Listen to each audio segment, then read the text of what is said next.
Vamos prosseguir as nossas atividades, portanto, e ao fazê-lo, eu gostaria de pontuar 2 ou 3 aspectos da densa e muito apropriada palestra do eminente professor Maurício Godinho Delgado. Muito brevemente.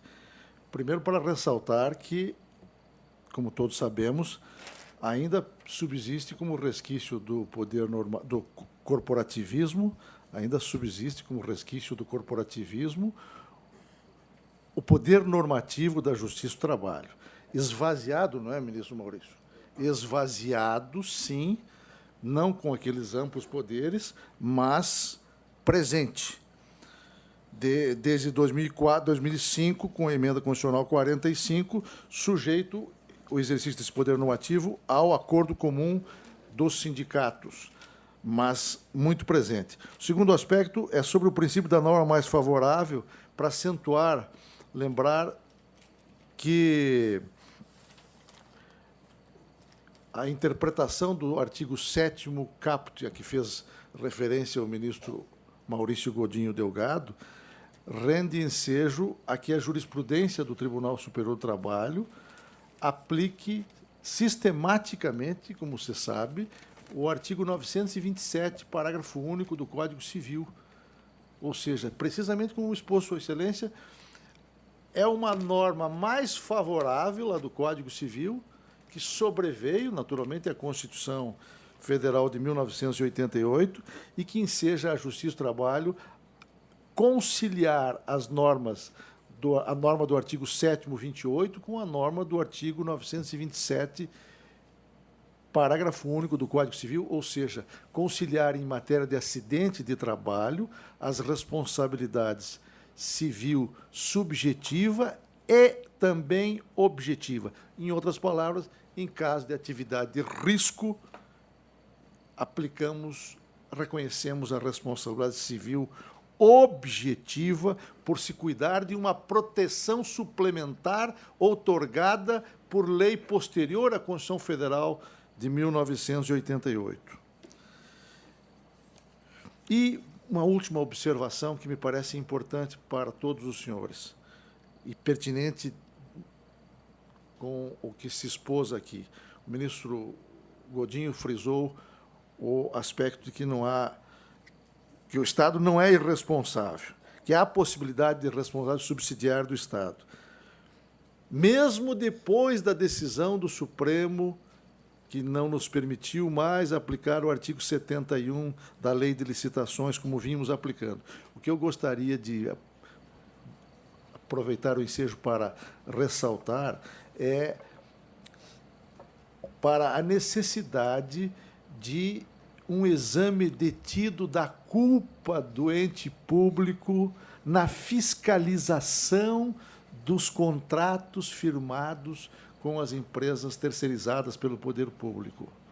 Por quê? Porque agora nós nos vemos a braços com bastante frequência aqui no Tribunal Superior do Trabalho, com casos em que não podemos reconhecer a responsabilidade subsidiária em virtude de a sentença ou o acórdão regional não esmiuçar esse aspecto central e decisivo que é o exame da prova.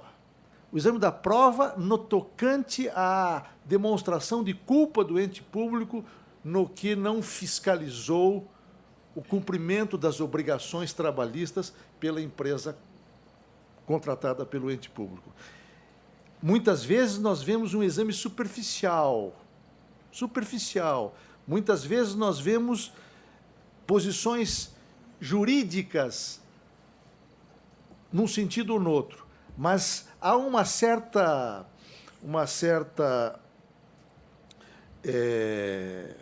em muitos casos, há uma postura de alguns juízes, de alguns desembargadores, de não dar importância a esse fato.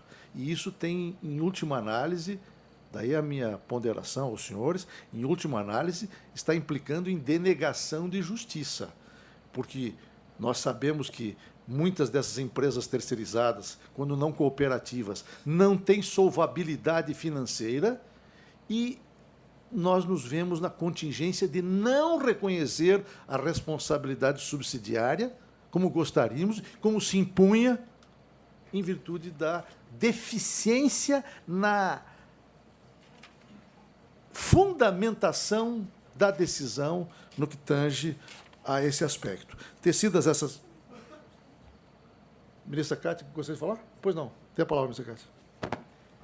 Bom dia a todos. Eu ainda não tinha falado com os senhores hoje. Eu queria apenas, antes de começarem as perguntas, destacar a exposição brilhante de todos os nossos interlocutores, parabenizá-los e destacar algo que me pareceu essencial e um assunto que conversamos nos corredores com os colegas desembargadores e juízes que assistem esse seminário. O engajamento, a sensibilidade que todos demonstraram com a questão do direito do trabalho. E eu acho que isso é fundamental. É um papel que a Escola Nacional da Magistratura tem como primeira mão. Se não houver o compromisso com a Justiça do Trabalho, dos próprios atores principais dessa justiça, que somos nós, juízes, desembargadores, servidores e ministros, quem vai nos defender? Não é verdade? Então, eu queria destacar esse elemento que me pareceu fundamental, tanto na exposição do professor Oscar Zas, como na exposição do professor Hugo Barreto, e na última exposição do ministro Maurício Godinho, em que ele disse que tem muito orgulho de ser juiz de aviso prévio, juiz de hora extra, enfim, juiz de direitos que, afinal de contas, são direitos fundamentais.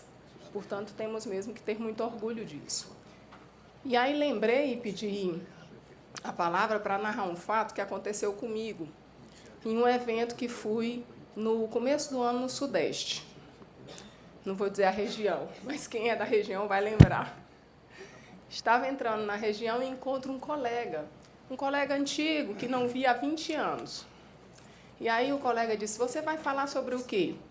Eu falei, vou falar sobre o combate ao trabalho infantil. E aí o colega disse, mas de novo, Cátia? Mais do mesmo? De novo, há 20 anos que eu te conheço.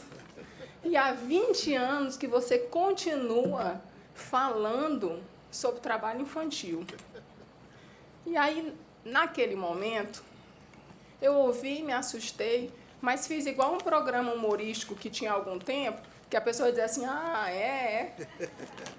Eu fiquei mais ou menos nessa situação, mas entrei, comecei a dar a palestra, e aí lembrei de uma música que, para quem não sabe, eu sou metade cearense e metade maranhense, porque morei os primeiros 20 anos da minha vida no Ceará, que é o meu estado de origem, e os 20 seguintes no Maranhão, que foi onde eu fiz a minha carreira jurídica. Então, eu lembrei daquela música e, na mesma hora, terminando o seminário, eu recitei essa música e acho que agora seria conveniente para ilustrar esse engajamento, essa sensibilidade que eu senti em todos, e, inclusive, no nosso diretor da escola, que sempre estimula tanto esses eventos. É uma música do Fagner e do Zé Cabaleiro. E ela diz assim, falando da necessidade de sempre entoarmos a nossa voz na defesa do direito do trabalho. A música diz o seguinte, uma canção no rádio, eu me lembro de nós dois. Penso, rio, sofro, choro, deixo a vida para depois. O amor é um filme antigo, coração ama e não diz. Tive prazer e ternura, mas eu nunca fui feliz. Tenho um coração raso de razão. Eu amei o quanto pude. Deixei pelo chão rastros de ilusão. Meu coração não se ilude. Tudo se desfaz. Vida leva e traz. Fica só o pó da estrada. Que o céu me roube a luz, mas me deixe a voz na noite calada. Muito obrigada. Muito bem.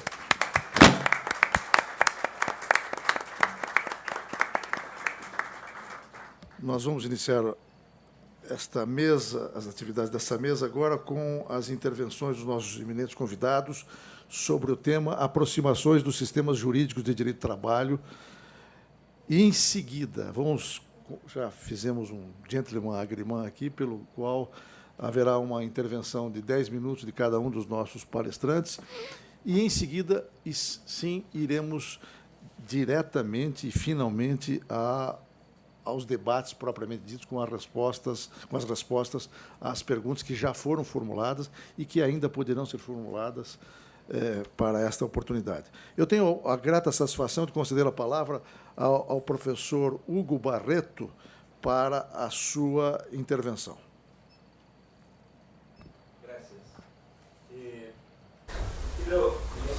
Muito obrigado. Nesta breve intervenção, eu vou ser bastante conciso, porque depois vamos ter o espaço de perguntas, mas eu quero propor algumas linhas metodológicas de aproximação dos direitos trabalhistas no Brasil, na Argentina e no Uruguai. Primeiramente, eu quero destacar por que estudar o direito do Brasil ou o direito no Brasil, estudar o direito da Argentina e do Uruguai. Qual é o interesse? Qual é o objetivo? Há um objetivo primeiro, que é conhecer o direito estrangeiro, conhecer o direito dos países vizinhos. Entretanto, nos estudos de direito comparado, na realidade, este primeiro objetivo não se esgota. Ele não esgota o interesse que existe de conhecer o direito estrangeiro para melhor estudar e melhor conhecer o próprio direito. E, ao mesmo tempo, utilizar-nos e adotar alguma solução que possa ser de interesse, que possa ser aplicável aos direitos nacionais.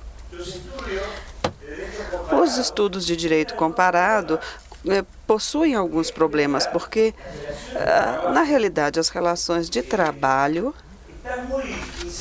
estão bastante inseridas dentro de um contexto social, histórico. A exposição do professor Maurício Godinho foi muito eloquente, muito clara neste sentido da inserção do direito nacional do trabalho dentro de um contexto político, social, ideológico e histórico que é próprio de cada país. As relações de trabalho são, acima de tudo, relações de poder. Estas circunstâncias, diríamos que não são simplesmente contextos, elas são elementos que ajudam a entender e a compreender o direito próprio e o direito estrangeiro. Isso não significa o fato de que cada um dos nossos direitos, o do Brasil, da Argentina e do Uruguai, não significa que o direito de cada um responde a certas situações históricas e a certos contextos de poder. Não significa que eles determinem uma impossibilidade de estudos comparados ou mesmo da aplicação de alguma solução ou de alguns institutos ao direito dos nossos países, porque tal como existem diferenças históricas, contextuais, políticas de poder, existe também aproximações, existem também estas aproximações. Os nossos direitos, na realidade, todos eles provêm ou derivam do direito escrito continental latino, que é um direito profusamente escrito. Isto faz com que o direito do trabalho seja um direito fundamentalmente legislado. Quer dizer, a parte da autonomia do direito negociado talvez não esteja suficientemente desenvolvida. Então, com base nisto, eu gostaria de propor 3 aspectos ou 3 linhas de trabalho ou 3 metodologias para, de fato, fazer uma aproximação dos estudos de direito do trabalho nos nossos respectivos países. O primeiro método seria fazer um apanhado do que seria um terceiro direito. O que seria isto? Nós estudamos o direito do trabalho brasileiro Nós estudamos o direito do trabalho argentino, nós estudamos o direito do trabalho uruguaio e os comparamos entre si. Mas também é possível comparar esses direitos com um terceiro direito, uma terceira via, que seria aquela que pode nos servir de paradigma. Trata-se das normas internacionais de trabalho, o direito da OIT, a Organização Internacional do Trabalho, desde 1919 até o dia de hoje, constitui uma espécie de grande código do trabalho, um código internacional. Portanto, o direito uruguaio, argentino, brasileiro e a comparação entre eles pode lançar esse olhar para esse terceiro direito e comparar as soluções a partir dessas normativas internacionais que funcionam como um grande código do trabalho, porque não se trata somente de um direito da OIT, que está normatizado a partir de 189 convenções e mais de 200 recomendações, mas também, e isto é muito importante, há uma elaboração dos órgãos de controle, da comissão de especialistas para a aplicação das convenções e recomendações, e também do Comitê de Liberdade Sindical. Quer dizer, na OIT nós temos a normativa e também temos a interpretação dessas normas a partir das recomendações, das decisões e das observações dos órgãos de controle. Este seria uma primeira metodologia, seria um primeiro caminho que consiste em comparar os nossos direitos a partir também de um terceiro direito externo, que seria o direito da Organização Internacional do Trabalho. O segundo método, via proposta, seria trabalhar não somente na comparação das normas dos institutos jurídicos da Argentina, do Brasil e do Uruguai, mas também trabalhar sobre os critérios de aplicação e de interpretação jurisprudencial desses direitos. Este é um caminho bastante virgem ou ainda inexplorado. É um caminho pouco transitado. Em geral, há uma comparação entre instituições e normas jurídicas, mas para nós, os juízes, pode ser muito interessante transitar nesta comparação, não somente das normas, mas também dos critérios que utilizamos, bem como os modos de interpretação que utilizamos para trabalhar com o material normativo. Na exposição do professor Oscar Sass, ele se perguntava quais são efetivamente as normas irrenunciáveis e ele comentava sobre a reforma da Lei de Trabalho argentina. Então, quais são essas normas irrenunciáveis no Brasil? São todas as normas? O professor Cueva, que é um clássico professor de direito latino-americano, dizia que todas as normas são irrenunciáveis, mas isto é de fato assim? Como se interpreta em cada país quais são as normas irrenunciáveis? Ou como interpretamos em cada país quais são os critérios jurisprudenciais que consideramos para determinar quando há uma relação de trabalho e não simplesmente um arrendamento de serviços. Na minha exposição, eu propus trabalhar sobre as recomendações ou a recomendação 198 da OIT. Este pode ser um caminho comum adotado, aplicar a normativa em base a critérios comuns, critérios comparados.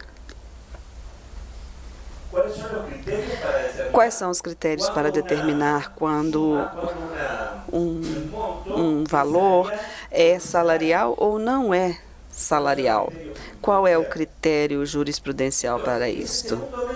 Então, este segundo método consiste em trabalhar sobre a comparação normativa, mas especialmente considerando os critérios jurisprudenciais sobre determinados institutos. Vocês estão compreendendo? O terceiro método, a terceira forma de aproximação Eu acho que a exposição do professor, do ministro Maurício foi exemplar, porque o terceiro método consiste no estudo comparado das normas fundamentais que são regidas ou que são vigentes em cada país, as normas constitucionais e as normas de direito fundamental. Neste ponto, nós vamos encontrar muita semelhança entre os dispositivos normativos e os princípios constitucionais em cada um dos nossos países. E as normas internacionais fundamentais ratificadas.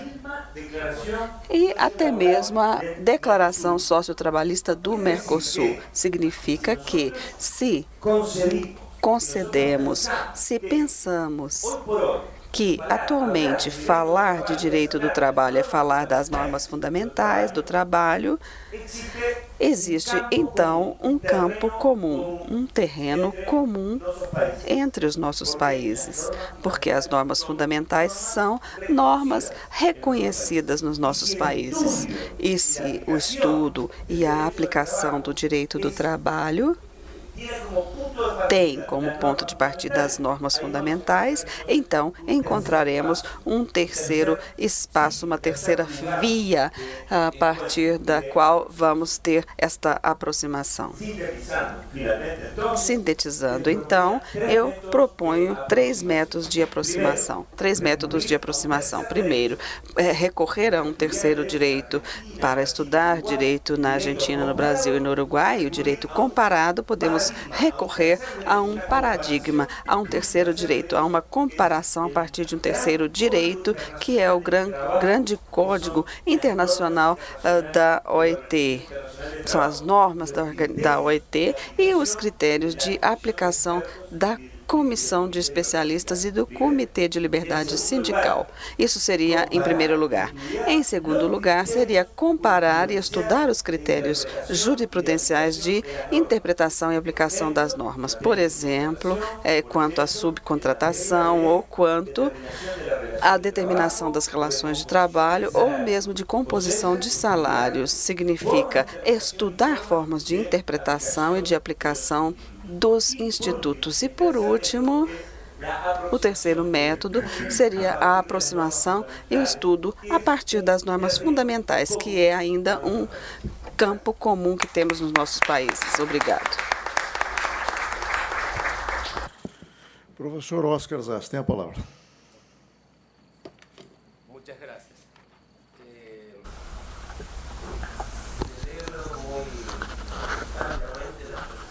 Eu parabenizo a exposição do Maurício Godinho, quase na sua totalidade, desde uma visão da Argentina e da América Latina. Também eu apoio a proposta de Hugo Barreto. Eu vou tentar complementar essa proposta.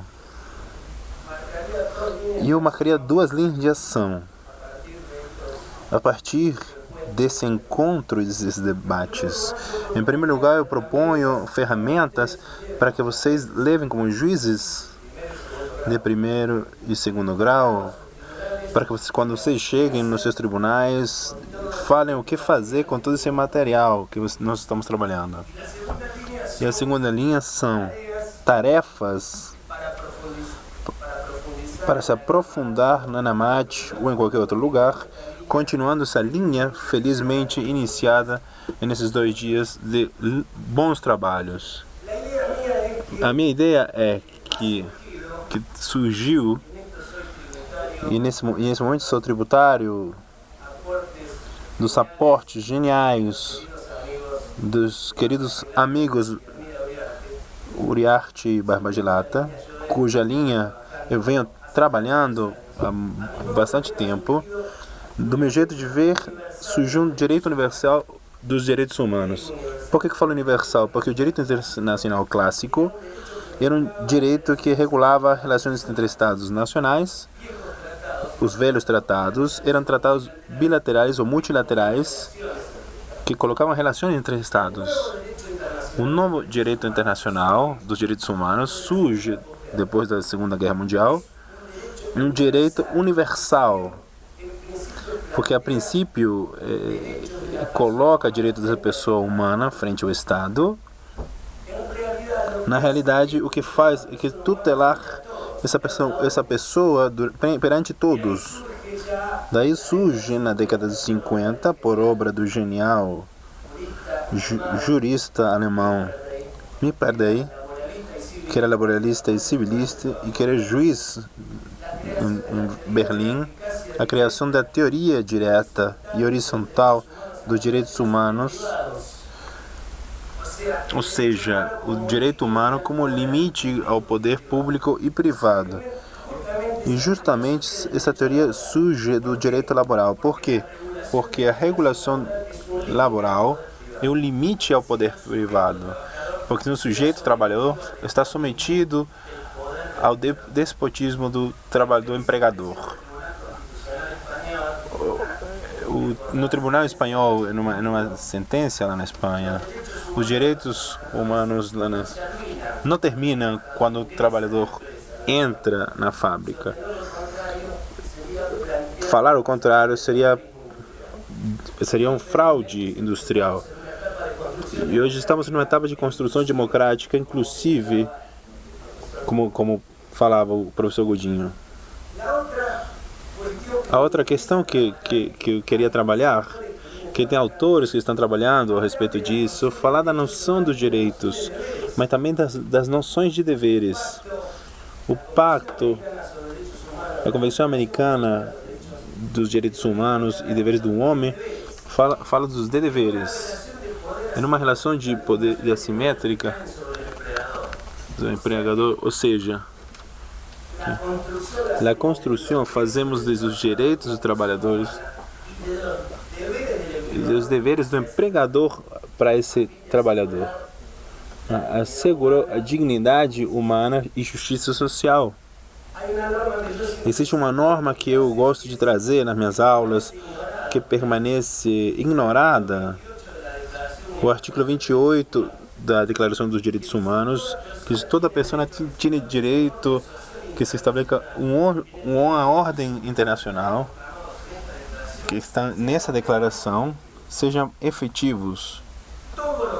Todos os juízes, desde a última vara do território mais escuro do Brasil até o Tribunal Federal do Brasil, estão obrigados a garantir esses direitos. E qualquer trabalhador pode fazer isso efetivo. Porque existem e temos que construir um direito universal dos direitos humanos. E qual é essa ferramenta? O controle de convencionalidade. A Corte Interamericana dos Direitos Humanos, a partir do ano 2006, que aprofundiza o caso de trabalhadores do Congresso, está desenvolvida plenamente em Uruguai, marca que os juízes dos Estados Nacionais são os primeiros que têm que realizar esse controle, com a ideia de que o direito universal é um direito de mínimo de proteção. O padrão de tribunais internacionais e os organismos não jurisdicionais, como o Comitê de Magistrados e o Comitê de Sindical da OIT, como o Comitê dos Direitos Sociais e Culturais e Humanos das Nações Unidas, elaboram padrões mínimos com os quais os juízes e tribunais dos Estados Nacionais têm que assegurar esses padrões mínimos. E não implica nenhuma limitação à soberania. A dignidade da pessoa humana, do trabalhador, transpassa a soberania, porque existe um compromisso dos Estados Nacionais e da comunidade internacional que está dentro e desenvolvendo esse momento de garantir essa ideia. Eu acredito que uma das ferramentas técnicas que os juízes temos é o controle de convencionalidade, que inclusive deve ser realizada de paixão, de ofício, tirando esses sistemas constitucionais, né? Igualmente, o controle de convencionalidade pode ser realizado na interpretação conforme, sem declarar a nulidade estatal, realizar a interpretação com maior sentido convencional, da maior tutela do trabalhador, ou da menor restrição da sua regulamentação. Eu acredito que isso seja uma tarefa importantíssima e acredito que, se se fala de globalização, hoje globalização dos direitos humanos fundamentais tem que ser tratados. Outra categoria fundamental é a ideia de Jus cogens, o direito internacional imperativo, que surge do artigo 53 da Convenção de Viena do Direito dos Tratados e que a Corte Interamericana desenvolveu muito bem em 2003, ao dizer que o princípio de igualdade e não discriminação laboral tem ingressado nesse domínio de Jus cogens. Quando um direito está consagrado de Jus cogens, é obrigatório em toda a comunidade internacional, em cada um dos estados nacional, independentemente que o estado se tenha se ratificado ou não o tratado ou convênio que está mantendo. E na igualdade e não discriminação é um deles. O direito da tutela judicial é outro. E ao falar de outros autores, o núcleo duro dos direitos humanos fundamentais também forma parte desse autor. Essa é outra linha de interpretação a seguir. Eu quero sugerir isso a vocês. A segunda linha, tarefas para nossos encontros. Profundizar essa linha de investigações com as 3 metodologias que nosso querido Barreto trouxe aqui. Não fazer somente uma comparação para ver que a gente que estamos perto ou longe, senão procurar os denominadores comuns para construir esse direito universal dos direitos humanos de trabalho e que seja irrenunciável o conhecimento das normas nacionais, das normas internacionais, das decisões dos organismos internacionais, jurisdicionais e os que não são jurisdicionais.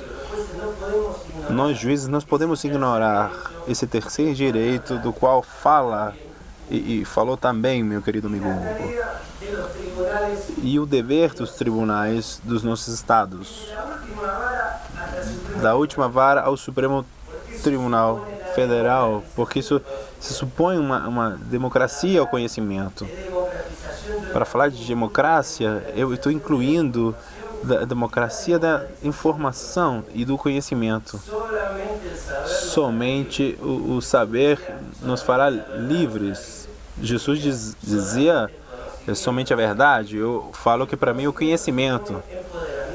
E isso supõe de um empoderamento dos juízes, fundamentalmente da sociedade civil, dos cidadãos, que são eles que nós devemos como servidores públicos. Muito obrigado.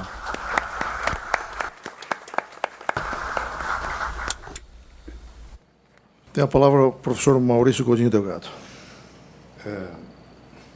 Quero, em primeiro lugar, dizer que estou inteiramente de acordo e acho que todos nós, do campo trabalhista e particularmente da Justiça do Trabalho, estamos inteiramente de acordo com essas proposições e sugestões, tanto do professor Hugo Barreto, quanto do professor Oscar Zas. Na verdade, embora na nossa tradição, no nosso dia a dia, a gente faça pouco uso das normas internacionais, havíamos dialogado sobre isso, mas nós usamos seguramente os princípios internacionais implícitos ou explícitos nessas normas internacionais. E nós temos a nossa prática jurisprudencial é muito forte no sentido de considerar os direitos individuais e sociais trabalhistas como direitos humanos. Isso ainda não está absorvido pela doutrina, conforme a gente sabe, mas nós fazemos isso de uma maneira muito forte. Então, me parece que realmente essa sugestão de pesquisa trazida pelos professores se encaixa de uma maneira muito forte, muito interessante para nós.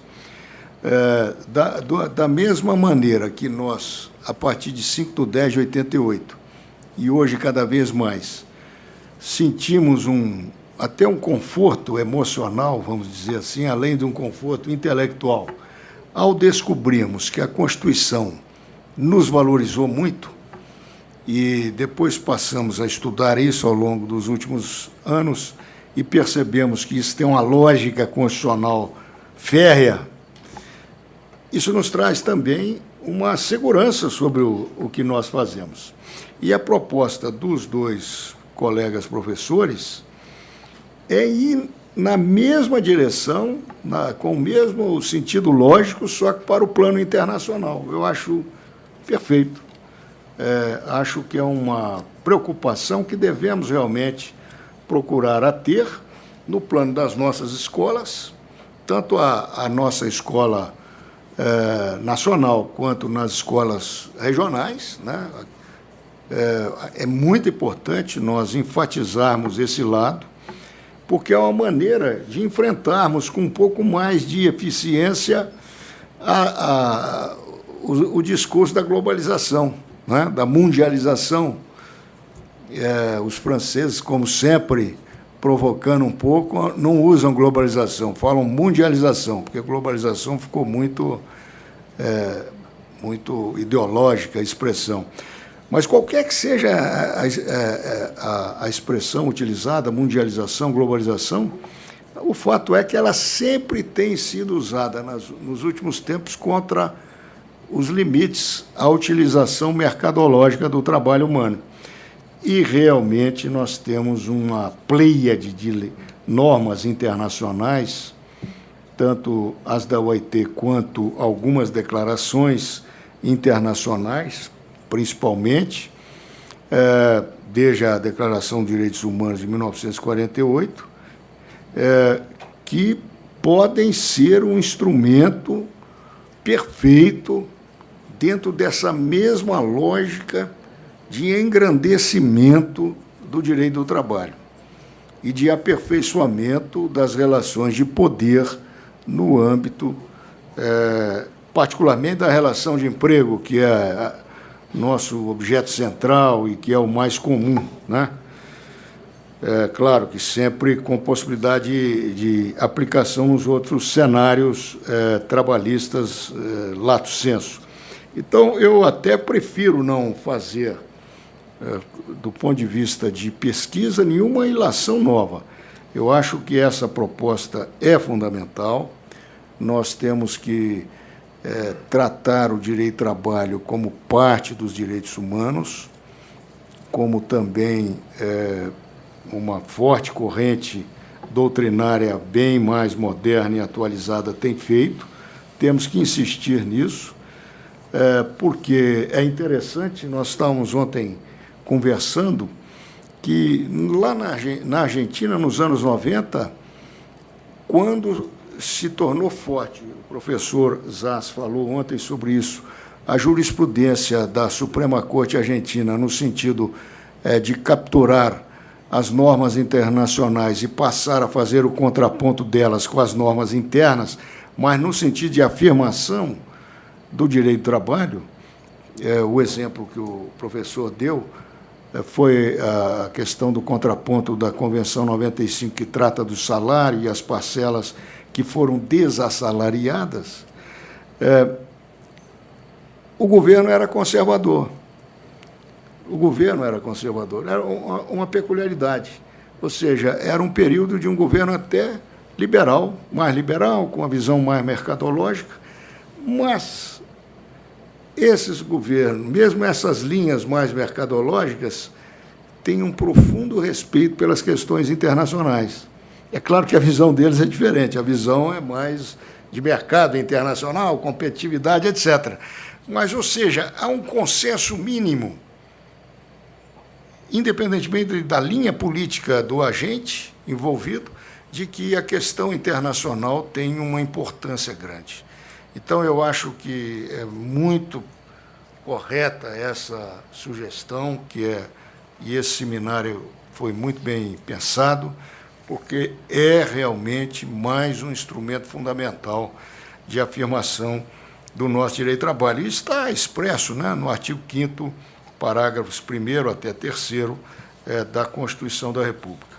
E, rapidamente, ainda dentro dos meus 10 minutos, duas pequenas e rápidas observações que, para nós, é muito importante. Nós sempre sofremos uma bateria de críticas de que o nosso direito de trabalho é muito minucioso, muito regulado, etc., etc. Nós sabemos bem como internamente isso é diuturnamente nos questionado. E nós vimos pelo debate dos dois professores, pelas experiências que eles trouxeram com muita erudição, clareza e consistência, de que nós temos que ter tranquilidade, porque os modelos nacionais são diferentes mesmo. E assim e vai continuar sendo, não tem como ter um modelo universal perfeito. E os modelos todos têm as suas contradições, vamos dizer assim, né? Eu achei interessante, professor, dar esse exemplo, que a Argentina sufragou a Convenção 87. A Convenção 87 não permite nenhuma aproximação do Estado perante o sindicalismo. Entretanto, com uma certa aparente contradição, mas, ao mesmo tempo, quem sabe, com bom senso, porque também, às vezes, não funcionaria de outra maneira, permite ao Ministério do Trabalho e Emprego fazer a avaliação sobre qual que é o sindicato mais representativo e decidir aquela questão. Com isso, provavelmente, é uma fórmula um pouco, digamos assim, sincrética, né? Juntando duas coisas que não combinariam em princípio, e não se permitir um efeito colateral terrível, que é esse que nós estamos sofrendo no Brasil, que é a pulverização sindical. Eu acho que no Brasil não serviria a fórmula entregar tamanho poder ao Ministério do Trabalho, porque durante 60 anos esse poder foi muito mal usado. Aqui foi um poder político arrasador. Quantas vezes nós vimos na nossa juventude os delegados regionais de trabalho simplesmente caçando uma diretoria inteira numa portaria que não tinha nem 2 parágrafos. Era um só, não tinha nem fundamento. Então, nós não podemos ir por esse caminho. Mas não importa, isso mostra que é difícil ter modelo puro. Isso nos traz uma certa tranquilidade, né? Uma certa tranquilidade. Ou seja, não adianta também nós ficarmos em busca de algo perfeito. Há sempre uma combinação e temos que trabalhar com os grandes princípios, né? E do ponto de vista tópico, normativo, isso vai ser ajustado. É claro que não se pode, a contradição não pode ser muito forte, porque aí você está negando o princípio, mas um certo ajuste tópico acaba acontecendo nos diversos modelos. Também o próprio fato de a experiência uruguaia ser basicamente uma experiência de uma legislação de direito individual dispersa, não sistematizada, não há uma codificação, não há uma consolidação. E, ao mesmo tempo, no ponto de vista do direito coletivo, do absenteísmo normativo estatal, é bastante diferente da nossa experiência, a verdade é essa. É muito próxima, conforme o professor falou ontem, da experiência inglesa, mutatis mutandis, guardadas as devidas proporções. Num texto do professor que eu li antes desses seminários, que eu também participei, embora virtualmente, por razões estritamente pessoais, não pude ir, mas mandei minha contribuição por escrito num seminário internacional na Unicamp na semana anterior, então tive a oportunidade de ler outros textos do professor Barreto, ele fala lá de uma aproximação com a Itália, né? Que a Itália, após a Segunda Guerra Mundial, revogou o direito de trabalho. Claro, a Itália estava traumatizada, teve uma ditadura que ficou quase 20 anos, quase que destrói o país, colocou o país numa guerra, o país foi invadido tanto pelos aliados, e ser aliado do nazismo deve ser uma das piores ideias do planeta. Então, foi invadido pelos nazistas e foi invadido pelos aliados. Imaginem o que é ser italiano naquele período. O trauma que isso traz na sociedade. O trauma foi tão grande que os italianos simplificaram a questão e confundiram a legislação trabalhista, que era de interesse um pouco da propaganda fascista, com o fascismo, e revogaram a legislação trabalhista, criando um zero nesse campo e determinando a Constituição muito progressista, permitiu que o direito do trabalho fosse reconstruído pela jurisprudência e pelos sindicatos, pela negociação coletiva e pelo sindicalismo. Deu certo na Itália? Deu. Mas por razões talvez muito peculiares ali da briga leste-oeste, da questão da disputa, né, do capitalismo versus socialismo, o efeito espelho, que não permitia uma superexploração da força do trabalho. Deu certo para a Itália, ótimo. Mas pergunta-se, o Brasil fez exatamente o contrário, né? Nós mesmos criticamos. Não se revogou uma linha da legislação com o fim da ditadura Vargas. São caminhos diferentes. É inevitável que haja peculiaridades nacionais. Então, me parece que essa contraposição é super interessante, até para que nós tenhamos maior tranquilidade para compreendermos a nossa história. E eu acho que foi um momento de reflexão de grande relevância para nós fazermos o aperfeiçoamento na nossa compreensão e, ao mesmo tempo, afirmarmos o cerne daquilo que temos feito, ou seja, a importância do direito do trabalho. Vejam, linguagens diferentes, perspectivas diferentes, histórias diferentes.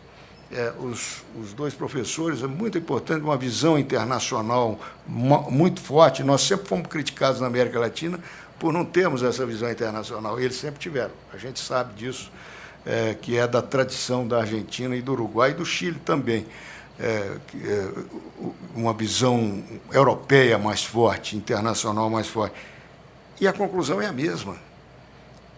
O direito do trabalho como um instrumento fundamental de afirmação da pessoa humana, né? Então, de cidadania. Então, são essas as observações que eu faria, cumprimentando a direção da escola pela excelente ideia e pela realização muito bem feita, a escolha muito bem feita. A única falha foi escolher o colega da casa, mas aí, como eu era de Minas Gerais, eu tinha que ser escolhido. Não muito bem. Nesse ponto não apoiamos. Então, muito obrigado a todos.